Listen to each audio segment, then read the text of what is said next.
આપણે કાંઈ બહુ ભક્તિ ન કરી હોય પણ વડીલો જે ભક્તિ કરતા હોય ને એને પકડી રાખે, કારણ કે એ પ્રભુના આશીર્વાદ આપણા કુળ ઉપર હોય છે. અને ભગવાન ભક્તોના કુળની રક્ષા કરતા હોય છે. જો પાંડવોને મહાભારતમાં આદિમાં તમે જુઓ, ભાગવત જુઓ, પરીક્ષિત મહારાજે કયું પુણ્ય કર્યું? પાપ કર્યું ને, મરેલો સર્પ ગળામાં નાખ્યો, શ્રાપ લાગ્યો. ભાગવતની આખી રચના જે રીતે થઈ, પુણ્ય દ્વારા પરીક્ષિત મહારાજને ભાગવત નથી મળ્યું, અપરાધ કર્યો છે. પરીક્ષા કરી ઋષિ મુનિની, સર્પ મરેલો નાખ્યો, ઋષિપુત્રને આવ્યો ક્રોધ, મરેલો સર્પ મારા પિતાના ગળામાં નાખ્યો, 7મા દિવસે જીવતો તક્ષક આવીને તને દર્શન, શ્રાપ લાગ્યો છે. ઘણી વાર સાંભળીએ ને કથા તો આપણને ઓહો બિચારા પરીક્ષિતને શ્રાપ, અરે એમને તો એક જણાએ શ્રાપ આપ્યો, આપણને તો મળે એટલા આપતા જાય છે. એટલે આપણે તો ભાગવતની વધારે જરૂર છે, આપણે તો ગુણગાનની વધારે જરૂર છે. કેટલાના ભેગા કર્યા હોય છે, પેલા તો એક શ્રાપ લાગ્યા છે, અહીંયા તો મળે આપતા જાય. એટલે કદાચ આ ગ્રંથોની આપણને વધારે જરૂર છે, પણ પાપ કર્યું. ભગવાન ભાગવત બની સુખદેવજીનું રૂપ ધારણ કરીને સામે આવી ગયા. એક જ કારણ છે, વૈષ્ણવનું સંતાન છે. પાપ પુણ્ય ભગવાન નથી જોયા, પણ મારા વૈષ્ણવ કુળની અધોગતિ ન થઈ જાય એ જવાબદારી મારી છે. ભગવાન ભક્તના પરિવારની જવાબદારી લઈને ફરતો હોય છે. એટલે કદાચ સંતતિ ઘણી વાર કે અમે તો કાંઈ એવું કર્યું નથી તો એમને લાભ મળે છે. તમને તમારા વડીલો માળા ફેરવી ગયા છે, એનું ફળ ઠાકોરજી તમને આપે છે. તો જે યમુનાજીની ચર્ચા આપણે કરી રહ્યા છે, પરમ અલૌકિકતમ ચર્ચાઓ છે. અને એટલા માટે આ કથામાં કોઈ વિજ્ઞાન, કોઈ ભૂગોળ, કોઈ ખગોળ, કોઈ હિસ્ટ્રી, આ બધું શોધવાની આ કથા જ નથી. કારણ કે આપણે બધાની એક આદત પડી છે, ધર્મની વાત આવે ને ત્યારે સાયન્સ ગોતીએ. ભાગવતમાં સાયન્સ ક્યાં? અને સાયન્સની વાત આવે એમાં ધર્મ ગોતવા જઈએ. આ સબ્જેક્ટ જ જુદા છે.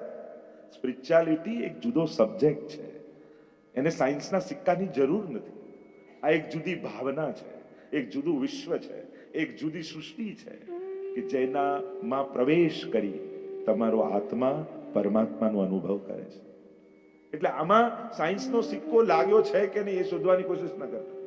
સાયન્સ એક જુદો સબ્જેક્ટ છે, આમાં એના સિક્કાની જરૂર નથી. કારણ કે જે ગ્રંથો, જે ચર્ચાઓ જે બુદ્ધિથી લખાયા હોય એને એ જ બુદ્ધિએ, એ રચયિતાએ જે ભાવનામાં આવીને લખ્યું હોય એ સ્તરે જઈ એની રચનાને જો ન્યાય ના આપો તો પૂરો ન્યાય એની રચનાને ના આપી શકાય. તો આ ગાનારા કોણ છે? આ 41 પદ કોની રચના? શ્રી હરિરાયજીથી લઈ અષ્ટછાપ ભગવદીઓ, ગંગાબાઈ, કૃષ્ણદાસ, છેલ્લું 41મું પદ, એવા પરમ ભગવદીઓની આ રચના છે. અને એટલા માટે આ એક આખું જ અલૌકિક વિશ્વ છે.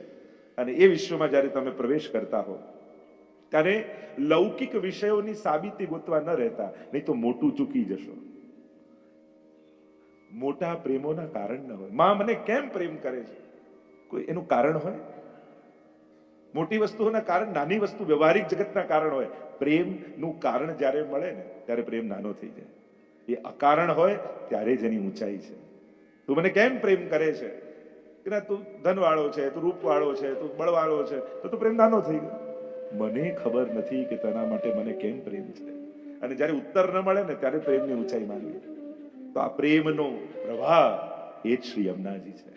સ્વયં સૌથી પહેલા 16 ગ્રંથમાં પહેલો જ ગ્રંથ શ્રી યમુના છે, મહાપ્રભુજી દ્વારા રચિત. ગુસાઈજી પર આવો તો યમુના અષ્ટપદી, નમો દેવી યમનો, નમો દેવી યમને, હરે કૃષ્ણ મિલનાંતરાયમ. તો શ્રી ગુસાઈજી રચિત અષ્ટપદીનું પણ એટલું જ મહાત્મ્ય છે. એ જ રીતે આગળ આવો તો શ્રી ગોકુલનાથજીની એટલી બધી કૃપા પોતાની સૃષ્ટિ ઉપર કે યમુનાજીનું ચિત્ર આપે સ્વયમે રચી અને જગતને દર્શન કરાવ્યું છે. આજે ચિત્ર જે આપણે જોઈએ છે એ સ્વયં ગોકુલનાથજીની કૃપાનું ફળ છે. હરિરાયજી પાસે આવો તો 41 પદ્માના પદો હોય, એ યમુના વિજ્ઞપ્તિ હોય, અનેક પ્રકારના શ્રી હરિરાયજી દ્વારા રચિત. અને એ જ રીતે અષ્ટસખાદીની વાણી, અનેક પ્રકારથી યમુનાજીના ગુણગાન ગવાયા છે. રાધાજી, સ્વામીજી એ ઠાકોરજીની ઈચ્છા શક્તિનું સ્વરૂપ કહેવાય, અને યમુનાજી એ ઠાકોરજીની કૃપા શક્તિનું મૂર્તિમંત સ્વરૂપ કહેવાય. એટલે જ આપણે ત્યાં ઘણી વાર લોકો પ્રશ્ન કરતા હોય કે યમુનાજીનું આટલું બધું મહાત્મ્ય કેમ આપણે ત્યાં? કારણ કે આ માર્ગ જ કૃપા માર્ગ છે, એ પુષ્ટિ માર્ગ. પુષ્ટિનો અર્થ જ થાય પોષણમ તદનુગ્રહ. પુષ્ટિનો અર્થ થાય અનુગ્રહ, કૃપા. અને કૃપાનો માર્ગ પુષ્ટિ માર્ગ, અને એની અધિષ્ઠાત્રી કૃપાનું સાક્ષાત મૂર્તિમંત રૂપ એટલે યમુનાજી. એટલે જ આપણે ત્યાં યમુનાજીની કૃપા થકી કૃષ્ણ ભક્તિમાં પ્રવેશ થાય છે એમ કહેવાય છે. અમુક તત્વો એ ભગવાનના અવતાર નથી. ગિરિરાજજી, બ્રજમંડળ, યમુનાજી, વ્રજભક્તો એ અવતાર નથી. ક્યાં એમ નથી લખતા કે આ કૃષ્ણનો અવતાર છે. એ કૃષ્ણ સ્વરૂપનો વિસ્તાર છે. ભગવાન જ પોતાના રસમય, આનંદમય, પ્રેમમય સ્વરૂપને જ્યારે લીલા કરવા માટે અનેક રૂપ ધારણ કરે છે, ત્યારે આ જુદા જુદા સ્વરૂપે ઠાકોરજી જ પોતાના સ્વરૂપનો વિસ્તાર સાધે છે. એટલે કે જે તત્વના કૃષ્ણ છે એ જ તત્વના ગિરિરાજજી છે, એ જ તત્વના યમુનાજી છે, એ જ તત્વનું બ્રજમંડળ છે, એ જ તત્વના વ્રજભક્તો છે. આપણે ત્યાં તો આ ગોપીજન પણ કોણ છે? એ તો સ્ત્રી રૂપે, કારણ કે ભાવ છે એનો ભાવ સ્ત્રી રૂપ છે, એટલા માટેનું સ્ત્રી રૂપ આપવામાં આવે છે. એ સ્ત્રી નથી. એનું પ્રાગટ્ય પણ તમે જુઓ લીલાત્મક, તો પ્રભુના જ મુખારવિંદમાંથી સ્વામીજીનું પ્રાગટ્ય છે, સ્વામીજીના જ મુખારવિંદમાંથી ચંદ્રાવલીજીનું પ્રાગટ્ય છે. અને એ જ રીતે પ્રભુ અને વ્રજભક્તોની ભીતર રહેલી ભિન્ન ભિન્ન ભાવનાઓ ત્યાં સાકાર રૂપ લીલા છે. એટલે મૂર્તિમંત સખી બની અને લીલામાં પ્રગટ થઈ જાય છે. અને આ રીતે આખું પ્રભુનું ભાવાત્મક લીલા પરિકર પ્રગટ થાય છે. એટલે આખી ભાવ સૃષ્ટિ છે. કારણ કે આ જગતમાં, આ અલૌકિક લીલા સૃષ્ટિમાં સ્ત્રીનો પ્રવેશ નથી, પુરુષનો પ્રવેશ નથી, ગોપીઓનો પ્રવેશ છે. અને ગોપી કોણ? તો ગોપી ઇન્દ્રિયૈ કૃષ્ણ સપિબતી ઇતિ ગોપી. જેની સર્વ ઇન્દ્રિયો, જેની સમગ્ર ચેતના કેવલ કૃષ્ણ રસનું પાન કરે છે, એ અવસ્થાને આપણે ગોપી અવસ્થા કહીએ છીએ. જ્યારે ભક્તિ એ અવસ્થાએ પહોંચી જાય, ગોપી પ્રેમ કી ધ્વજા જીન ગોપાલ કિયો વશ ઉર ધરી શ્યામ ભુજા, એ અવસ્થાએ પહોંચવું એ ગોપી અવસ્થા છે.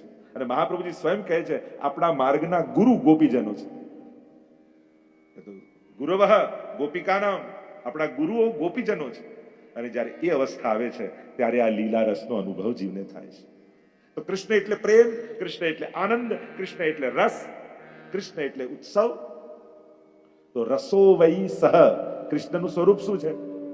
એક વસ્તુ યાદ રાખો, કૃષ્ણ આપણે ત્યાં ઘણી વાર લોકો કોઈ ઐતિહાસિક પુરુષ રૂપે જોતા હોય, કોઈ મહાપુરુષ રૂપે જોતા હોય, કોઈ એક વિશેષ વ્યક્તિ રૂપે એને જોતા હોય. આપણે ત્યાં જે ચર્ચા છે અને શાસ્ત્ર જેનું પ્રમાણ આપે છે, કૃષ્ણ એ પરબ્રહ્મ છે. પૂર્ણાનંદો હરિસ્તસ્માત કૃષ્ણેવ ગતિર્મમ. અને ભગવાનના કર્મો અને ભગવાનના સ્વરૂપનું મૂલ્યાંકન એક વ્યક્તિની જેમ ન થઈ શકે. અને વ્યક્તિની દ્રષ્ટિએ જોવા જશો તો ભગવાનમાં તમને દોષ દેખાશે.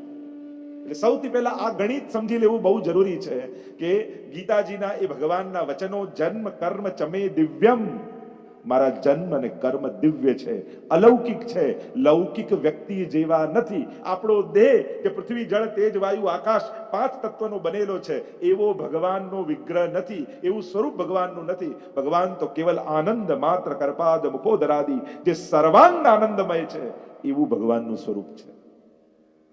આપણે રૂપ અને સ્વરૂપનો ભેદ નથી જાણતા. દેખાય છે એ રૂપ છે, અનુભવાય છે એ સ્વરૂપ છે.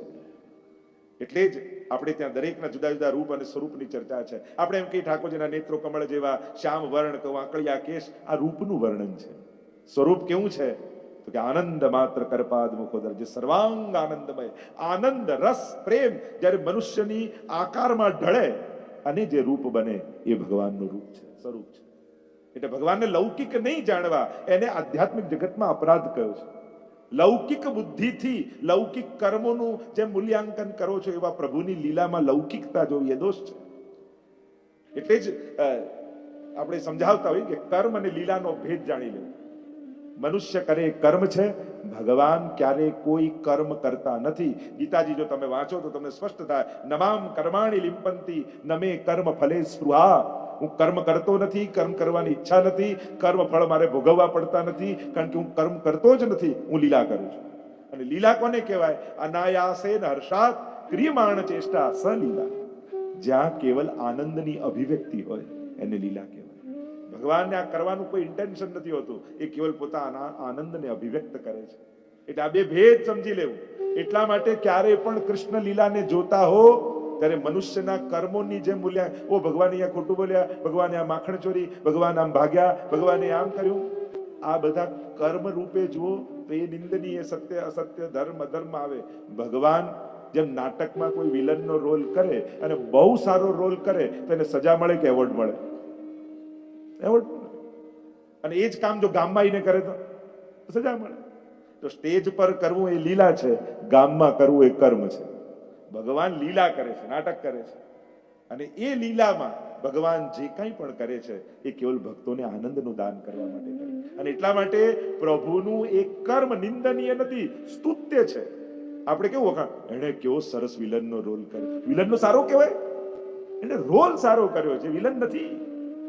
એમ ભગવાને કેવી માખણ ચોરી કરી તો એને વખાણ કરી. આપણે ચોરી ચોરી માખણ ખાઈ ગયો, માખણ કે ચોરૈયા કી જય. કોઈ ચોરની જય બોલે?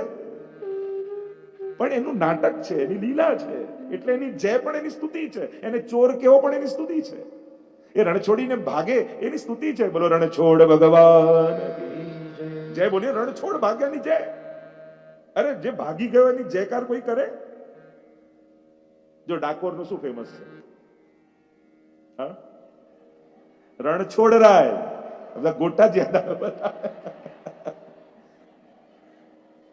ભગવાન બોલી જાય એમ. નાથદ્વારાનું શું ફેમસ? તો લોકો રતાળું કે મૂળ શ્રીનાથજી.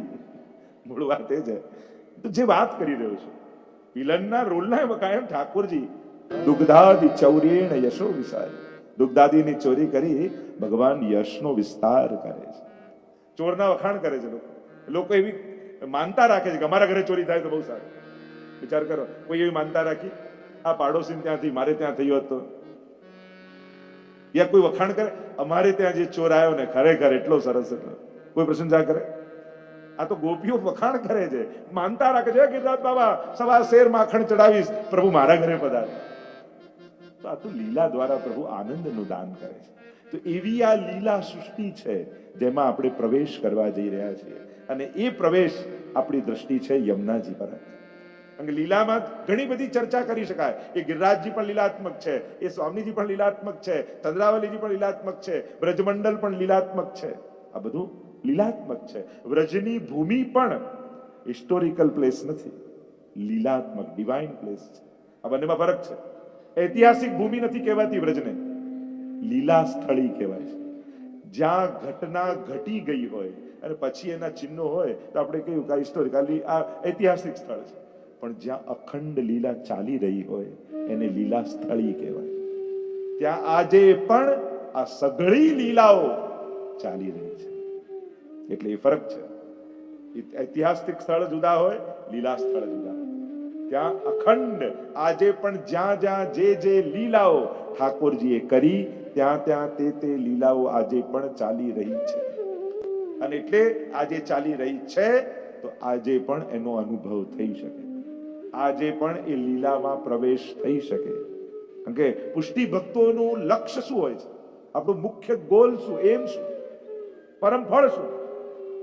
કૃષ્ણ ભક્તિથી યાત્રાની શરૂઆત થાય, કૃષ્ણને પ્રેમ કરીએ, કૃષ્ણમાં નિષ્ઠા થાય આપણી. પણ આપણે એમ નથી ઈચ્છતા કે કૃષ્ણમાં હું ભળી જાઉં, કૃષ્ણમાં પ્રાપ્ત થઈ જવું, એવી આપણી ઈચ્છા નથી હોતી.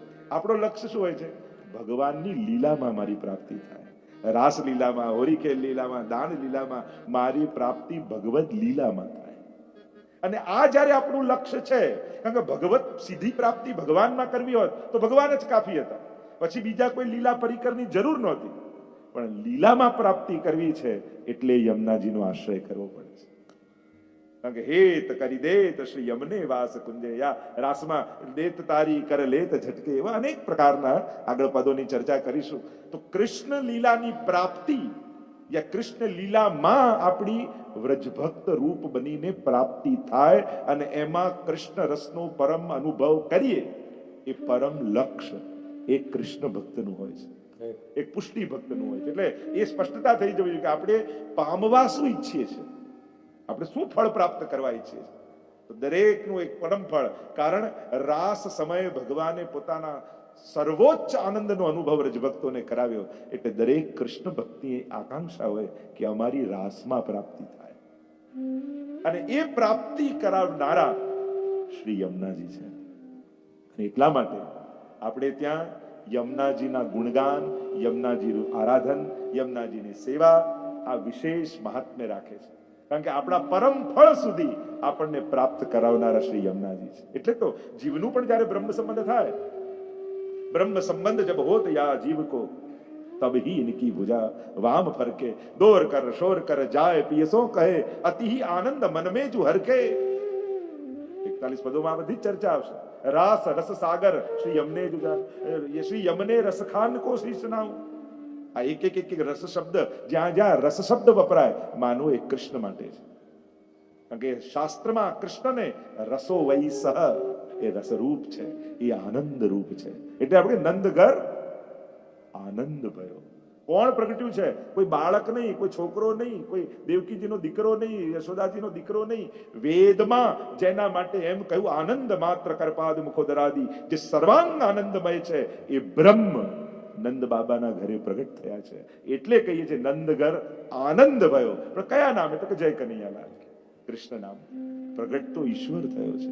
તો ઈશ્વરના આ રૂપને જ્યારે જાણો છો, ત્યારે પ્રભુ પોતાની સમગ્ર લીલા સૃષ્ટિને પોતાના નિજાનંદ માટે પ્રગટ કરે છે. અને આપણે ત્યાં તો એ જ ભાવ છે કે એ જ લીલા સૃષ્ટિમાંથી વિખૂટા પડેલા જીવો એટલે આપણા આ પુષ્ટિ માર્ગીય વૈષ્ણવ. અને આપણી પુનઃ લીલામાં ગતિ થાય એટલા માટે જ યમુનાજી ભૂતલ પર પધાર્યા છે. નેહ કારણ શ્રી યમને પ્રથમ આઈ, ભક્ત કે ચિત્ત કી વૃત્તિ સબ જાન કે, તાતે અતિ આતુર જુધાઈ. 41 પદમાં જો, પ્રેમને કારણે યમુના, ઠાકોરજી તો પછી આવ્યા, યમુનાજી પહેલા આવી ગયા. પપ્પા પછી ઉભા થાય, પણ બાળક પડવા જતું હોય તો માં પહેલા દોડીને પકડી લે. આ માનો સ્વભાવ છે. અને એટલા માટે શ્રી ઠાકોરજી પછી પધાર્યા, પણ યમુનાજી પહેલા આવી ગયા. ભક્ત કે ચિત્ત કી વૃત્તિ સબ જાન કે, જાણે છે વૈષ્ણવની વૃત્તિ શું છે. તો આ બધી ચર્ચાઓ આપણે બધા જ આ 3 દિવસ માટે, યમુનાજીના તો મુખ અપાર, ગુણ અપાર, મુખ એક કહા લો બરનીએ, અનંત ગુણ ભૂષિતે. તો થોડુંક અન્યાય જેવું લાગે કે આટલા બધા ગુણો ગાવાના, જીભ એક જ. પણ યમુના જલના આચમન તો ચમચીથી લઈને પાન કરો ને, તેમાં સમગ્ર યમુનાજીનું પાન કહેવાય. હવે તમે એમ કહો કે ભાઈ યમુનાજીના પાન કર્યા તો શું આખા યમુનાજી પી ગયા? ના, પીએ છે તો અંજલિમાં જ, પણ કહેવાય શું? મેં યમુના પાન કરી લીધા. તો આ ગુણગાન પણ એવા જ છે કે જ્યારે યમુનાજીના પાન કરો છો ત્યારે યમુનાજી તમને આટલા જ નથી મળતા, એ તો પૂરા જ મળે છે. એટલે એ સમજી લો, અલૌકિક તત્વોમાં માત્રા ના જોવાય, એની સાઈઝ ના જોવાય. એમ હોય કે ઠાકોરજીને જે મોટો ઠોર ધરે એના પર ઠાકોરજી વધારે કૃપા, અડધો ધરે તો 50% કૃપા, એનાથી નાની મઠડી બનાવે તો 25% કૃપા. આમ જેનો લીટરનો કટોરો હોય દૂધનો, કે આના પર 100% કૃપા, પેલા તો 500 ગ્રામનો છે, પેલા તો 250 ગ્રામનો, આ રીતે કૃપા હોય. પેલો યમુનાજી 1 લીટર વધારે પી ગયો તો યમુનાજી બહુ કૃપા કરશે. આવું કોઈ જાળીની સાઈઝ જોઈને કૃપા થતી હોય? કેટલું યમુના જળ પીધું? અરે એક બિંદુ પણ, કારણ કે સુરત શ્રમ બિંદુ સી સિંધુ સી, એ બિંદુ જ કાપી છે. મહાપ્રસાદની માત્રા ના જોવાય, એની સાઈઝ ના જોવાય. ભગવાન તમે થોડું કર્યું, મળશે તો પૂરો જ, એ ક્યારે અધૂરો નહીં મળે. યમુનાજી પણ મળશે તો પૂરા જ. તમે એકવાર યમુનાજીનું નામ લીધું કે અહર્નિશ જપો, એ મળશે તો પૂરા જ. તો આ બધી જ ચર્ચાઓ આપણે કરવાની છે. યમુના ગુણગાન ઉત્સવ છે ને, તો ગુણના ગાન સાથે મળીને કરવાના છે. અને યમુનાજીના ગુણના શ્રોતા કોણ? આ કથાના શ્રોતા કોણ? 41 પદમાં તો કહું, તિનકે ગુણ સુનન કો લાલ ગિરિધરન પિય આય સન્મુખતા કે વિરાજ. એના શ્રોતા જીવ નથી, ભગવાન પોતે છે. એ સાંભળવા માટે ઠાકોરજી પોતે આવીને બિરાજે છે. એટલે આપણે અત્યારે ગોપાલધામના ગોપાલલાલ પ્રભુ હમણાં હવેલીમાં નહીં, એ તો રોજ અહીંયા આવીને બિરાજશે. કારણ કે એમને અતિ પ્રિય છે આ ગુણગાન, અને એની સાથે જોડાયેલા વૈષ્ણવનો ભાવ છે. તો પ્રભુ પોતે પધારે છે, અને એ જયારે પધારે છે ને ત્યારે દરેકના હૃદયમાં આનંદ રૂપે વ્યાપી જાય છે. તમે કાંઈ ન કરો અને બેઠા બેઠા આનંદ આનંદ આનંદ લાગતો હોય ને, માનવો કે આપણા કથામાં ભગવાન આવીને બેઠા છે. અને સૂરજ ઉગે ને ત્યારે એનો પ્રકાશ બધે પથરાઈ જાય. આ તો આપણે એવી શરતો મૂકી, મને દેખાય તો માનવું, મને આમ થાય તો માનવું. આટલા નાના ભગવાનને બનાવવાની જરૂર શું છે કે આંખનો સબ્જેક્ટ થાય તો જ એનો સ્વીકાર. એની ભગવત્તા તો ચારે બાજુ ફેલાય. ચારે બાજુ અરીસામાં પોતાને જોશો ને તોય ભગવાન પર ભરોસો આવી જશે કે આ પીસ તો ભગવાન સિવાય કોઈ બનાવી શકે એમ નથી. એ તો પ્રભુ કેવી સુંદર રચના તો ભગવાન સિવાય કોણ કરી શકે. તો જે ગુણગાનની ગાથા આપણે ગાવાની છે, એક એક એક એક સ્ટેપ બાય સ્ટેપ આપણે આગળ જતા જઈશું. કારણ કે ગુણગાન જ્યારે કરો છો તો નામ, રૂપ, લીલા, ધામ, આ ચારેયના ગુણ ગાવા પડે, નહીં તો કથા અધૂરી રહી જાય. નામથી શરૂઆત થાય, નામ મહિમા એસી જુ જાનો, 41 પદમાં નામનો મહિમા છે, રૂપનો મહિમા છે, લીલાનો મહિમા છે, ધામનો મહિમા છે. શ્યામ સુખ ધામ જહાં નામ ઇનકે. 41 પદમાં જયારે તમે જો ગાતા હો છો ત્યારે આ ચારેયનો મહિમા, એટલે જ 41 કહીએ ને. કેમ 41 નો મહિમા શું છે? મર્યાદા માર્ગમાં 40 હોય, આપણે ત્યાં 41 હોય. બધા શિક્ષાપત્ર કેટલા? તો 41. યમુનાજીના પદ કેટલા? તો 41. એક કંઈક વિશેષ હોય, કારણ કે સ્વરૂપ ભક્તિ છે ને એક છે. 4 અને 1, 4 અને 1, એટલા બધા ભાવ બતાવ્યા 41 ના. પણ ઘણા બધા ભાવ છે, એની ચર્ચા કરવા જઈએ તો ઘણો સમય જોઈએ. નામ રૂપ લીલા ધામ કોઈ એક ના ગાવા જેવા છે તો યમુનાજી છે. યા ધર્મ અર્થ કામ મોક્ષ ચારે પુરુષાર્થ કોઈ એક દ્વારા સિદ્ધ થતા હોય તો યમુનાજી. 4 1 4 1 4 એમ 41 ના ઘણા ભાવ થઈ શકે. પણ સીધી સાદી ભાષામાં એમ કહીએ, આપણી ને ઠાકોરજીની એક તાલી થઈ જાય એ જ 41 છે. 41 નો સીધો સાદો ભાવ એમ કરી શકીએ. અને આ 41 પદ યમુનાજીના 41 સ્ટેપ છે, પગથિયા છે. તો અને સીધા વૈકુંઠ કહ્યું ને, ઉભય કુલ નિજ ખંભ હે તરંગ જો સીડી માન શ્રી યમુના પ્રગટ વૈકુંઠ કી પ્રગટની સરણી જાન. વલ્લભ સાખીમાં કહ્યું છે કે એક એક લહેરો એક એક પગથિયા છે. એટલે આ 41 ઘાટ આવશે. એમ તો 40 ઘાટ ને 41મું એ વિશ્રામ સ્થળ, એ વિશ્રામ ઘાટ.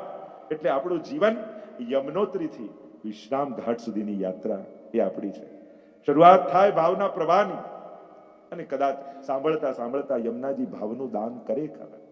દરેક વસ્તુ તરત જ સમજાઈ જાય જરૂરી નથી, અને ન સમજાય એટલે નકામી છે એવી ગેરસમજમાં નહીં રહેવું. ઘણી વાર આપણે અમને ના ખબર પડે એમ કહી, પણ પ્રયાસ કર્યો, સાંભળવાનો કોશિશ કરી. જેમ જેમ સાંભળશો એવા આનંદની અનુભૂતિ થઈ જશે.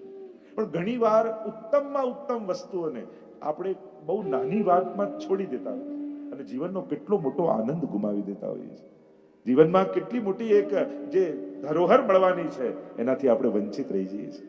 એટલે કોઈ વસ્તુ જ્યારે તમને સત્ય લાગે છે, ઉત્તમ લાગે છે, તો દરેક વસ્તુ ના સમજાય તરત. આ તો કમતા સાંભળતા સાંભળતા કરતા કરતા સમજમાં આવવાના. ઘણી વાર લોકો એમ કે અમને આ સેવા આવડતી નથી ને એટલે પધરાવતા નથી. કેટલો ઊંધો લોજિક. કરો તો આવડે કે આવડે પછી કરવાની હોય? કરો તો આવડી જાય, ગાઓ તો આવડી જાય. યમનાષ્ટક નથી આવડતું એટલે નથી કરતા, તો 2 વાર વધારે કરો તો જલ્દી આવડી જાય. મૂકી દેવાથી તો ક્યારે આવડવાનું નથી. ન આવડતું એ વસ્તુને વધારે વાર કરાય જેથી શીખી જવાય. આપણે લોજિક જ ઊંધા આપીએ. નથી આવડતું ને એટલે નથી કરતા. કોઈ શીખીને ઉપરથી થોડું કરતા કરતા કરતા શીખી જવાય છે. પણ નાનકડી બાબતને કારણે મહાનતમ તત્વોથી દૂર નહીં થઈ જવું. આપણો લોજિક બહુ બહુ જ નબળો હોય છે. તરતા આવડતું નથી ને એટલે પાણીમાં કૂદતા જ નથી. અમે કૂદે તો તરતા આવડે ને. આપણે કોઈ એમ મને તો પાક્કું આવડી જાય ને પછી જ પાણીને ટચ કરીશ, એના વગર તો પાણીને અડવું જ નથી, તો ક્યારે જવાય? અંદર ઉતરો એટલે ધીમે ધીમે તરતા શીખી જવાય. પણ એવી અપેક્ષામાં રાખો કે આવડે પછી પાણીને અડીએ તો ક્યારેય નહીં આવડે. સમજ ઉત્તમ રાખો, ઉત્તમ વસ્તુ પ્રત્યે ઉદાસીન ન રાખો. અને એક બહુ મોટી ગેરસમજ એવી આપણને, આ પુષ્ટિ માર્ગમાં આપણને ખબર ના પડે, કાંઈ એવું કોઈ રોકેટ સાયન્સ નથી. સાવ સરળ જ છે, સિમ્પલ જ છે. પ્રેમ છે, વ્રજભક્તોને યાદ કરો અને વ્રજભક્તો જે રીતે પ્રભુને પ્રેમ કરે છે એ રીતે પ્રેમ કરો. બીજું કાંઈ કોઈ ગણિત નથી. પણ એક ધારણા વડીલોએ, મોટાઓએ, લોકોએ એવી ઘુસાવી, તમને ખબર ના પડે, તમે હમણાં આવતા નહીં.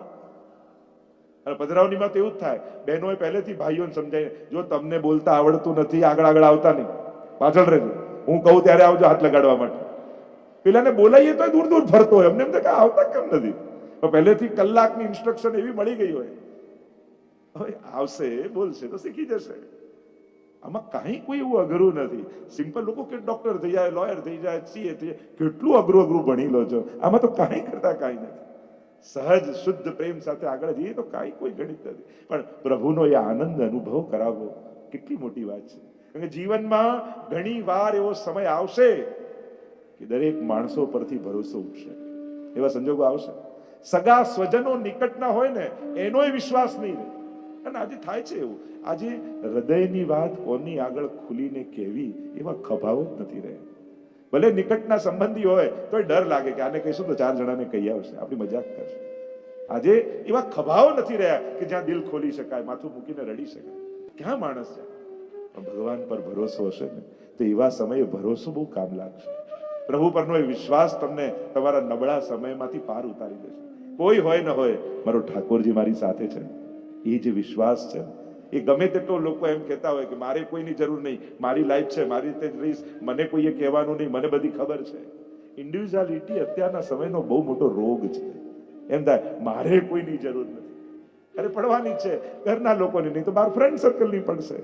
ક્યાંક તો હસવા માટે 4 જણા જોઈશે અને ક્યાંક રડવા માટે 2 જણા જોઈશે. માણસને માણસ વગર થોડી ચાલવાનું છે. તકલીફ અત્યારની એ હોય, ઓળખતા નથી, જેને લાઈક કરવા જેવા નથી, ઓળખતા એને લાઈક કરીએ ફેસબુકમાં, અને ખરેખર સામે છે એને લાઈક જ ના કરીએ. પણ ચાલતા ચાલતા પડી જશો ને તો ફેસબુકનો ફ્રેન્ડ દોડતો નહીં આવે, બાજુમાં જે મા બાપ ઉભા છે ને એ જ હાથ પકડવાના છે, જેની જોડે જોડે ચાલી રહ્યા છે. મહત્વની વાત એ છે, સ્વજનોનો પ્રેમનો રિસ્પેક્ટ કરતા શીખો, કે જે તમારા માટે અડધી અડધી રાતના જાગે છે, જે તમારા માટે ચિંતા કરે છે. તમને એની ચિંતા બંધન લાગતી હોય કે આ શું બંધન? આ બંધન નથી, મા બાપની ચિંતા છે. આટલું વાંચ્યા પછી જે વ્યક્તિ મા બાપના મન ન વાંચી શકતો હોય એનાથી મોટો અભણ બીજો કોઈ નથી દુનિયામાં. કે તમને એની ચિંતા સમજવા નથી આવતી કે પ્રેમ કરે છે એટલા માટે જાગે છે, એટલા માટે ટોકે છે કે તારું અહિત ન થઈ જાય. આ લાગણીનું કદર કરતા હું ત્યાં સુધી કહીશ, મળવા કોઈ મહેમાન ઘરે રૂબરૂ આવ્યો હોય ને તો એની સામે અડધો કલાક બીજા જોડે ફોન પર વાત ન કરતા, કારણ કે એની હાજરીને રિસ્પેક્ટ આપજો. એ પણ ફોન કરી શકત, પણ એ બધું છોડી આટલું પેટ્રોલ બાળી તમારા માટે તમારી સામે આવીને બેઠો છે તો એની હાજરીને રિસ્પેક્ટ આપજો. ઘણી વાર એ બિચારો કલાક માટે અડધો કલાક આપણે બીજા જોડે જાય, જે છે નહીં અહીંયા, તો જે રૂબરૂ આવ્યો છે એની હાજરીને રિસ્પેક્ટ આપો. તો જે ચર્ચા આપણે કરી રહ્યા છીએ, મૂળ ચર્ચામાં નામ, રૂપ, લીલા અને ધામ અને શ્રી યમુનાજીના જ્યારે ગુણ ગાવાના, પણ સાથે સાથે જીવન ઉપયોગી કોઈ વાત સ્મૃતિમાં આવશે તો એની પણ ચર્ચા કરીશું. કારણ કે આ બધું છેલ્લે તો એના માટે જ છે ને કે આ જીવન પ્રભુને લાયક બની જાય, ઠાકોરજીને લાયક થઈ જાય. આપણે તો પ્રભુ આગળ હંમેશા 2 હાથ જોડીને એમ જ વિનંતી કર્યું કે પ્રભુ મને આપ બહુ ગમો છો, પણ મને પણ એવો બનાવો ને કે હું પણ આપને એવો જ ગમવા લાગુ. મને જોઈને આપને પણ હરખ થાય જો મારો વૈષ્ણવ આવે. આયે મેરે નંદ નંદન કે પ્યારે, માલા તિલક મનોહર બાનો, ત્રિભુવન કે ઉજિયારે. વૈષ્ણવને આવતા જોઈને કેવું વૈષ્ણવને હરખ થાય. એમ સીડીઓ ચડતો હોય ને હવેલીની તો ઠાકોરજી ઊંચો કરીને થઈને જોતા હોય મારો આવ્યો કે નહીં. પ્રભુને જેની પ્રતીક્ષા હોય અને પ્રભુ જે નિયમથી જતા હોય ને એની રાહ તો ઠાકોરજી પણ જોતા હોય. ઘણી વાર મેં તો જો જે નિયમથી વૈષ્ણવ આવતા હોય ને એ દિવસે એ મોડા થયા હોય તો દર્શને મોડા બંધ થાય. કાંઈ ને કાંઈ એવું થઈ જાય કે ટેરો જ ના આવ્યો, એટલે એમ લાગે કે ઠાકોરજી એની રાહ જુએ છે. આ નાના નાના ઇમોશન્સ, ભાવનાઓ છે એ ભગવાન જોડે આપણને જોડીને રાખે છે. આધ્યાત્મ અને સ્પિરિચ્યુઆલિટીને કોઈ ઇવેન્ટ ન બનાવો કે કલાક આમ કરવાનું, વર્ષે એકવાર આમ કરવાનું. એ જીવનમાં વણાયેલો વિષય છે, એ જીવનનો એક ભાગ છે. એ દવા નથી, ભોજન છે. દવા બીમારી હોય ત્યારે ખાઈએ, બીમારી જાય ત્યારે મૂકી દઈએ, પણ ભોજન વગર તો જીવાય જ નહીં. એમ આધ્યાત્મિકતા એ ભોજન જેવું છે, એને દવા જેવું ન બનાવો. તકલીફ આવી, હવે લાવ પૂનમ ભરી આવું. પ્રોબ્લેમ આવ્યો, લાવો એમ નાસ્ટક કરું. એને આવી દવાની જેમ ન વાપરો, એને જીવનનો એક ભાગ બનાવી લો કે આ જીવનનો એક હિસ્સો છે, આના વગર મારું જીવન અધૂરું છે.